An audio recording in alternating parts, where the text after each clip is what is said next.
اگر آپ کے پاس میرے سوالوں کے جواب ہوئے تو میں اپنے اکاؤنٹ کا اختتام کروں گا اور تمام ویڈیوز ڈیلیٹ کر دوں گا اور آپ کے خدا کے لیے سجدہ ریز ہو جاؤں گا۔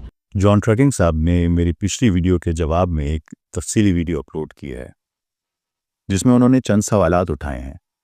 سب سے اہم بات یہ ہے کہ انہوں نے ایک وعدہ کیا ہے۔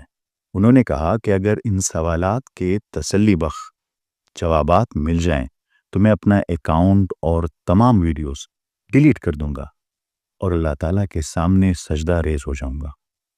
میں زیادہ تر ریئیکشن ویڈیوز نہیں دیتا، پر چونکہ انہوں نے اتنی بڑی بات کہہ دی ہے تو میں نے سوچا کہ ان کے تمام سوالات کا تفصیلی، سائنسی اور منطقی جواب دیا جائے۔ ان کی ویڈیو چونکہ لمبی ہے، اس لیے پہلے میں آپ سے ان کے اعتراضات کی کچھ جھلکیاں شیئر کرتا ہوں، وہ دیکھیے۔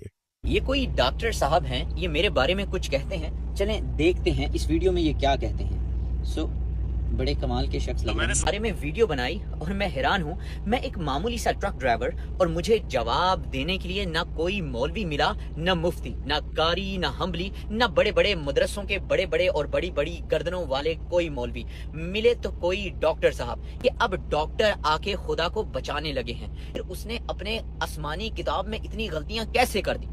کیسے اس نے کہا کہ زمین کو ہم نے 4 دن میں بنایا، پھر کہیں کہتا ہے 6 دن میں بنایا، اور کہیں کہتا ہے ہم نے 2 دن میں بنایا۔ کہتے ہیں جو کاپی پیسٹ نہیں، اس میں آپ کا کلمہ موجود نہیں، اس میں آپ کی کتنی نمازیں ہیں یہ تک موجود نہیں۔ عام مسلمان نے تو کبھی ترجمہ ہی نہیں پڑھا، اسے یہ بھی اندازہ نہیں کہ جو 5 اذانیں آپ دیتے ہیں نماز میں کہیں پوری اذان بھی موجود نہیں۔ جناب ڈاکٹر صاحب، خود کو جھنجھوڑیے اور جانیے اس کتاب میں آپ کا رب بد دعائیں بھی دیتا ہے۔ شاید آپ بھول گئے، تبت یدا ابی لہب وتب۔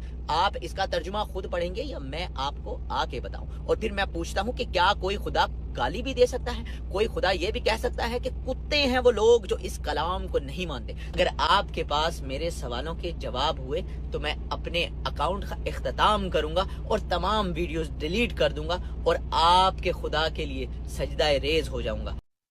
تو یعنی جان صاحب کے بنیادی اعتراضات یہ تھے۔ سب سے پہلا یہ کہ آپ کے علماء کرام نے میرا جواب کیوں نہیں دیا؟ ایک ڈاکٹر یعنی میں خدا کا دفاع کرنے کیوں آ گیا؟ نعوذ باللہ۔ دوسرا یہ کہ قرآن کریم میں تخلیق کائنات کے حوالے سے تضاد ہے، کہیں زمین کو 2 دن میں، کہیں 4 دن میں اور کہیں 6 دن میں بنانے کا ذکر ہے۔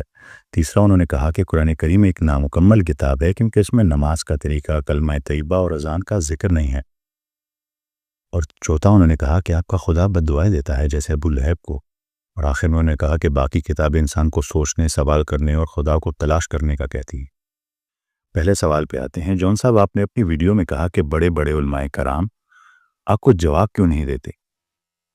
اس کی سیدھی سی وجہ یہ ہے کہ آپ کے سوالات انتہائی سطحی اور بنیادی نوعیت کے ہیں۔ ان کا جواب دینے کے لیے کسی بڑے مفتی یا عالم کی کوئی ضرورت نہیں، بلکہ مجھ جیسا ایک ادنا طالب علم ان سوالوں کے جوابات کے لیے کافی ہے۔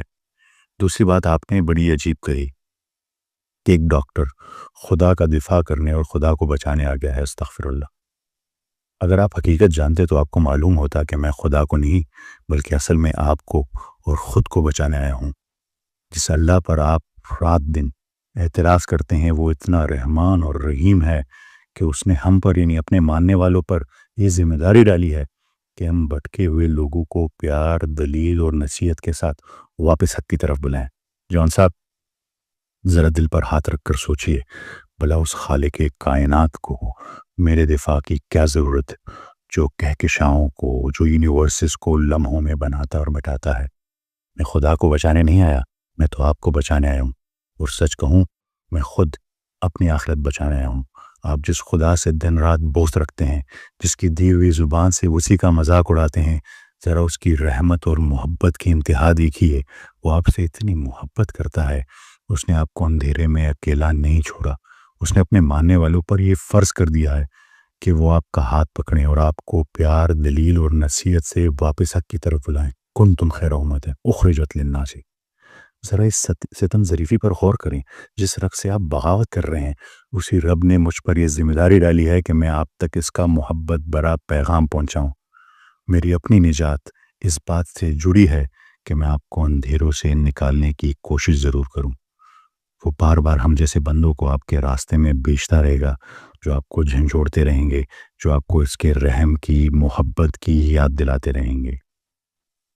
تاریخ گواہ ہے کہ جب معصوم بچوں کے قاتل اور خدائی کا دعویٰ کرنے والے فرعون کے پاس اللہ تعالیٰ نے حضرت موسیٰ علیہ السلام کو بھیجا تو کیا حکم دیا؟ فرمایا اے موسیٰ اس سے نرمی سے بات کرنا، شاید اس کے دل میں بات اتر جائے۔ یہ ہے میرا رب رحمان اور رحیم، جو اپنے سب سے بڑے باغی کے لیے بھی ہدایت کا دروازہ کھلا رکھتا ہے۔ تو بتائیے میں اپنے رب کا دفاع کر رہا ہوں یا آپ کا اور اپنا؟ اور ہاں جان صاحب، آپ نے خود کو ایک معمولی ٹرک ڈرائیور کہہ کر پیش کیا۔ یاد رکھیے رزق حلال کمانے کے لیے ٹرک کا سٹیئرنگ پکڑنا آپ کو ہرگز معمولی نہیں بناتا، یہ ایک قابل فخر محنت ہے۔ ہمارے تو انبیاء کرام نے بکریاں چرائی ہیں۔ انسان کو اس کا پیشہ معمولی نہیں بناتا، انسان کو حقیر اور معمولی اس کی انا اس کا ایگو بناتی ہے۔ انسان تب پستی میں گرتا ہے جب سچائی اس کے سامنے آ جائے اور وہ محض اپنی ضد اور تعصب میں بائسنس میں آنکھیں بند کر لی۔ پچھلی گفتگو میں جب میں نے حقائق آپ کے سامنے رکھے، آپ کے سوالات کے جواب دیے، تو ایک سچے متلاشی کی طرح آپ کو شکر گزار ہونا چاہیے تھا کہ حق واضح ہوا، لیکن آپ نے اپنی انا کی تسکین کے لیے سوالوں کا ایک نیا جال بن دیا۔ میں ان سوالات کا جواب صرف اس لیے دے رہا ہوں کیونکہ آپ نے کیمرے کے سامنے وعدہ کیا ہے کہ جواب مل گیا تو میں سب ویڈیوز ڈیلیٹ کر کے سجدے میں گر جاؤں گا۔ ورنہ یاد رکھیں جس دل پر تعصب کے تالے پڑ چکے ہوں اسے کائنات کی کوئی بھی دلیل قائل نہیں کر سکتی۔ تو آئیے اب دیکھتے ہیں کہ آپ کے نئے اعتراضات میں کتنا وزن ہے۔ آپ نے اعتراض کیا ہے کہ قرآن کریم کبھی کہتا ہے 6 دن، کبھی کہتا ہے 2 دن، کبھی کہتا ہے 4 دن۔ آپ کے خیال میں یہ تضاد ہے؟ جناب، آپ نے اعتراض اٹھا کر ثابت کر دیا کہ آپ نے نہ صرف قرآن مجید کے اسلوب سے ناواقف ہیں بلکہ جدید کاسمولوجی اور سائنس کی ابدت سے بھی بالکل بے خبر ہیں۔ آپ کا دعویٰ ہے کہ قرآن میں تخلیق کے دنوں کی گنتی میں 2 4 6 میں تضاد ہے۔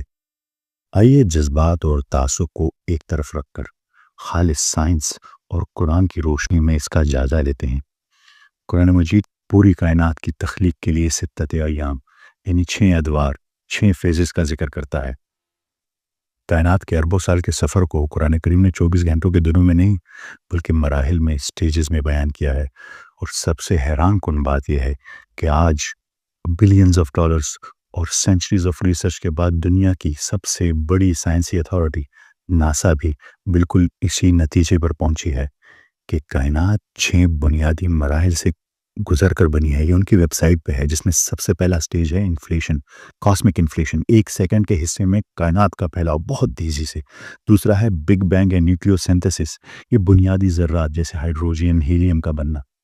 تیسرا ہے ریکمبینیشنز، ایٹمز کا جڑنا اور روشنی کا آزاد ہونا۔ اور فورتھ ہے دا ڈارک ایجز، یعنی کشش شکل کے زیر اثر گیسوں کا اکٹھا ہونا۔ پانچواں ہے دا فرسٹ سٹارز، پہلے ستاروں کا جلنا۔ اور لاسٹ ہے ری آئونائزیشن، کہکشاؤں، نظام شمسی اور زمین کی تشکیل۔ آپ نے سورہ فصلت کی آیت نمبر 9 اور 10 کو بنیاد بنا کر کہا کہ قرآن حساب میں غلطی کر رہا ہے۔ حقیقت میں غلطی قرآن کی نہیں، آپ کی سمجھ کی ہے۔ قرآن کریم فرماتا ہے کہ زمین کو 2 دن میں یعنی 2 سٹیجز میں بنایا گیا، 2 ایام میں بنایا گیا۔ سورہ فصلت کی آیت نمبر 9۔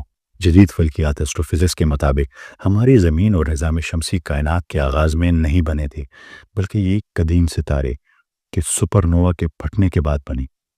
اس کے غبار یعنی سولر نیبولا کو کشش شکل نے دبا کر ہمارے نظام شمسی اور زمین بنائی۔ یہ سب کچھ ناسا کے بتائے ہوئے آخری 2 مراحل یعنی سٹیج 5 اور سٹیج 6 میں ہوا۔ اور قرآن کریم نے بالکل درست فرمایا کہ زمین 2 سٹیجز میں بنی، سٹیج 5 اور سٹیج 6 میں۔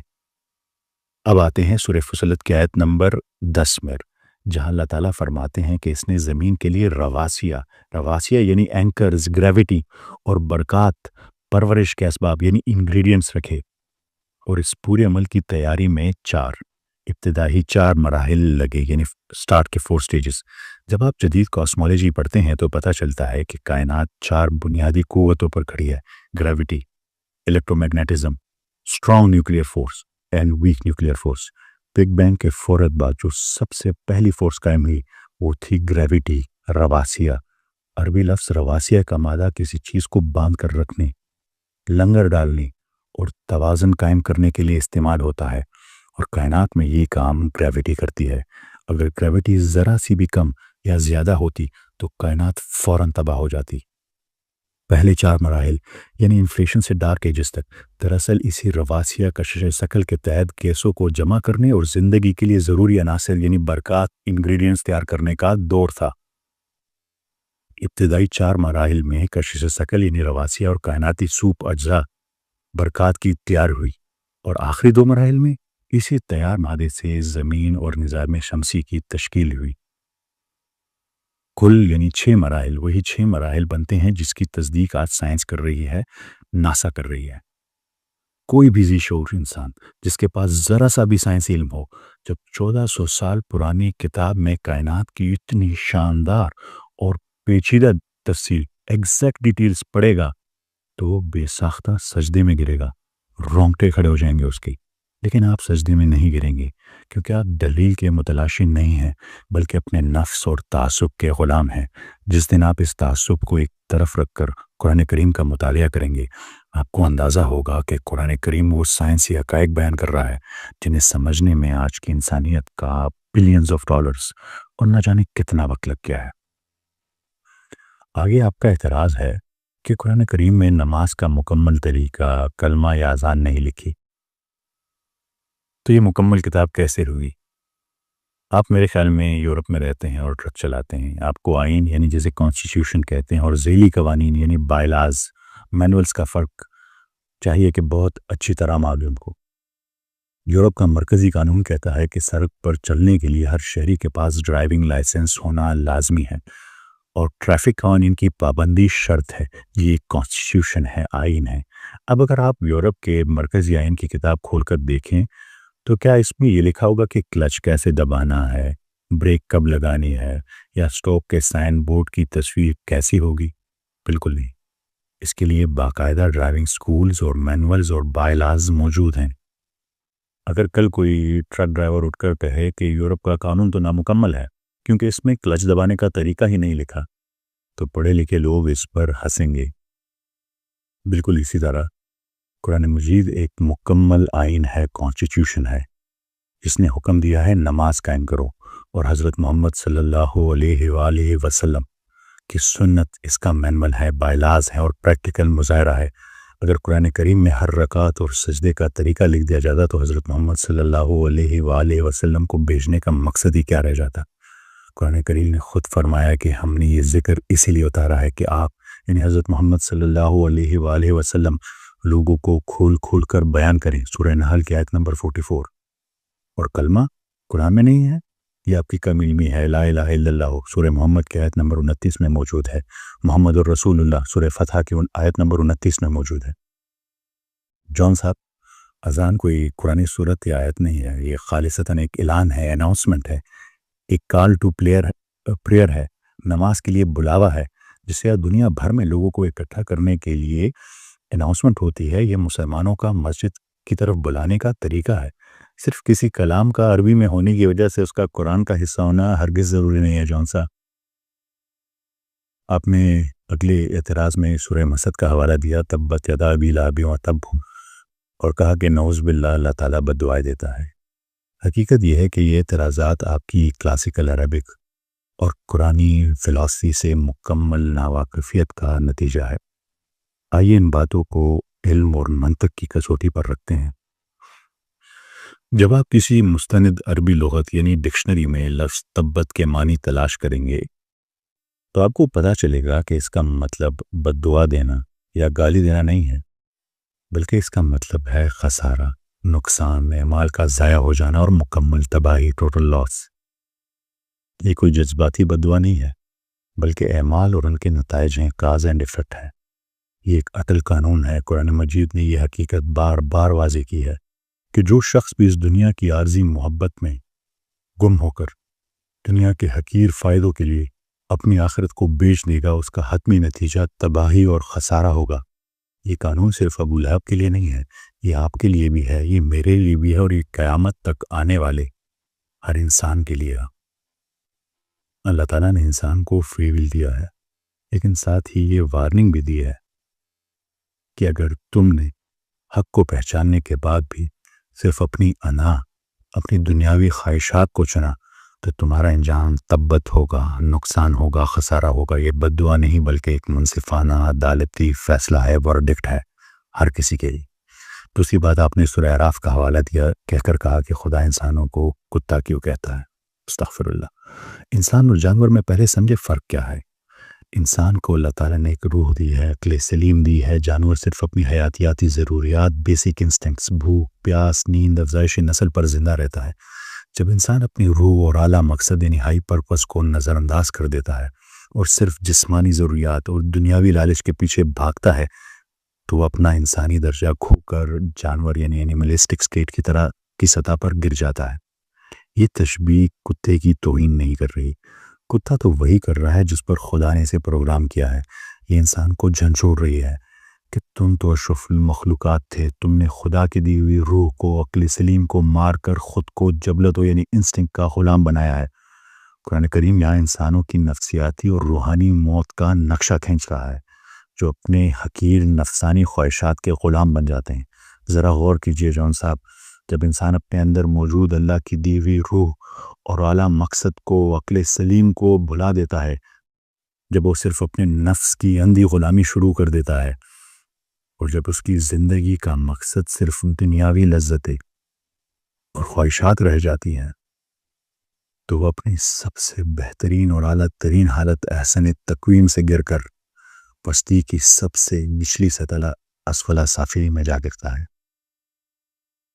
اس مقام پر اس کی مثال جانوروں جیسی، اس کتے جیسی ہو جاتی ہے جو روح کے بغیر صرف اپنی بھوک اور جبلت یعنی انسٹنکٹس کے تحت کام کرتے ہیں۔ قرآن کریم انسان کو جھنجھوڑ رہا ہے کہ انسان تو اشرف المخلوقات تھا، تو نے اپنے روح کی آواز کو مار کر خود کو جبلتوں کا، انسٹنکٹس کا، خواہشات کا غلام کیوں بنا لیا۔ یہ انسان کو اصل میں اور اس کے مقام کی یاد دہانی کرانا ہے۔ آگے آپ نے کہا کہ آپ کا خدا کتابوں میں نہیں سماتا۔ بے شک ہمارا رب بھی لامحدود ہے، مگر اس کی رحمت نے ہماری رہنمائی کے لیے کتاب بھیجی ہے۔ آپ ہر مذہب سے اپنی مرضی کی چیز چن کر ایک ذاتی پرسنل خدا نہیں بنانا چاہتے ہیں، لیکن آپ ایسا کر نہیں سکتے۔ جو آپ سے کسی چیز کا تقاضا نہ کرے آپ یہ چاہتے ہیں، مگر حقائق آپ کی مرضی کے تابع نہیں ہوتے۔ اگر واقعی سچ کی تلاش ہے تو انا کے خول سے باہر نکلے اور کلام الہی کا درست سیاق و سباق کے ساتھ مطالعہ کریں۔ جون صاحب، آپ کی ایک بات سے میں متفق ہوں، اور وہ یہ ہے کہ اپنی کتاب کو پڑھو، اسے سمجھو، اس پر ریسرچ کرو، سوال کرو، لیکن شاید آپ یہ نہیں جانتے کہ قرآن کریم نے دنیا کی کسی بھی دوسری کتاب سے زیادہ جس چیز پر زور دیا ہے وہ ہے غور و فکر، انٹلیکٹ اینڈ ریفلیکشن۔ قرآن کریم صرف خود پر نہیں بلکہ اس پوری کائنات کو اور انسان کو اپنی وجود پر ریسرچ کرنے کی دعوت دیتا ہے۔ ذرا دیکھیں میرا رب کیا فرماتا ہے کہ بدترین مخلوق کون ہے۔ قرآن کریم نے اندھے، بہرے اور گونگے ان لوگوں کو نہیں کہا جن کی آنکھیں یا کان خراب ہیں، بلکہ اللہ کے نزدیک بدترین جانور وہ ہیں جو عقل سے کام نہیں لیتے۔ سورہ انفال کی آیت نمبر 22۔ اور آگے جب جہنمیوں کو دوزخ میں ڈالا جائے گا تو وہ اپنا کیا گناہ بتائیں گے؟ وہ کہیں گے کہ اگر ہم سنتے اور عقل سے کام لیتے تو آج ہم دوزخ والوں میں نہ ہوتے۔ سورہ ملک کی آیت نمبر 10۔ اللہ تعالیٰ فرماتے ہیں کہ جسے حکمت یعنی وزڈم دی گئی اسے خیر کثیر یعنی بہت بڑی بلائی عطا کی گئی۔ اور قرآن کریم صاف کہتا ہے کہ کیا علم والے اور بغیر علم والے برابر ہو سکتے ہیں؟ سورہ زم کی آیت نمبر 9 میں۔ جون صاحب، اسلام تو آپ کو سوال پوچھنے اور ریسرچ کرنے پر مجبور کرتا ہے، مگر تعصب کے ساتھ نہیں، بائسنس کے ساتھ نہیں۔ آپ کا اصل مسئلہ یہ ہے کہ آپ چیزوں کی حقیقت کو نہیں سمجھنا چاہتے۔ آپ ہر چیز کو تعصب کی عینک سے دیکھتے ہیں۔ آپ سچ کی تلاش کے لیے نہیں بلکہ کیڑے نکالنے کے لیے پڑھتے ہیں۔ اگر آپ اس تعصب کی عینک کو اتار کر کھلے اور سچے دل سے اس کتاب کو سمجھیں گے تو آپ کو اس سے زیادہ خوبصورت اور مکمل دین پوری دنیا میں نہیں ملے گا۔ جون صاحب، اس ویڈیو میں آپ کے تمام سوالات کے جوابات سائنس اور منطق کی روشنی میں دیے جا چکے ہیں۔ اب جب کہ حق واضح ہو چکا ہے تو مجھے امید ہے کہ آپ اپنے وعدے پر قائم رہیں گے۔ آپ اپنا اکاؤنٹ اور ویڈیوز ڈیلیٹ کر دیں گے اور اسے ایک سچے رب کے سامنے سجدہ ریز ہوں گے جس کی تلاش کا آپ دعویٰ کرتے ہیں۔ اور اگر آپ واقعی اس تعصب سے نکل آئے اور اپنا وعدہ پورا کیا تو ایک وعدہ میرا بھی آپ سے ہے، میں نہ صرف آپ کے ساتھ 1-to-1 لائف سیشن کروں گا بلکہ ایک چھوٹی بات ہے، میں اپنا پرسنل فون نمبر آپ کے ساتھ شیئر کروں گا، آپ کے ساتھ پرسنلی بات کروں گا، بلکہ آپ جس ملک میں ہیں اگر میرا کبھی وہاں چکر لگا تو میں خاص طور پر آپ سے ملنے آؤں گا، آپ کو گلے لگاؤں گا، ایک ساتھ کھانا کھائیں گے، اور آپ کے ذہن میں اگر کچھ مزید اشکالات ہیں تو میں سامنے بیٹھ کر اس کا جواب دوں گا انشاءاللہ، اور اسے مل کر دور کریں گے۔ میرا آپ سے کوئی ذاتی اختلاف نہیں ہے، اور نہ ہی میرے دل میں آپ کے لیے کوئی نفرت ہے۔ قرآن کریم ہمیں محبت اور حکمت سکھاتا ہے۔ میری صرف یہ دعا اور کوشش ہے کہ آپ پیار سے اس خوبصورت دین کی طرف واپس آ جائیں، تاکہ آپ کو دنیا اور آخرت دونوں کی کامیابی نصیب ہو سکے، اور یہ پیغام میرا دنیا کے ہر انسان کے لیے ہے۔ لیکن جان صاحب، ایک بات واضح رہے کہ اگر آج ان دلائل کے بعد بھی آپ نے وعدہ پورا نہیں کیا تو یہ ثابت ہو جائے گا کہ آپ علم کے متلاشی نہیں بلکہ صرف تعصب کے غلام ہیں۔ یہ عیاں ہو جائے گا کہ آپ کا مقصد صرف لوگوں کو گمراہ کرنا ہے۔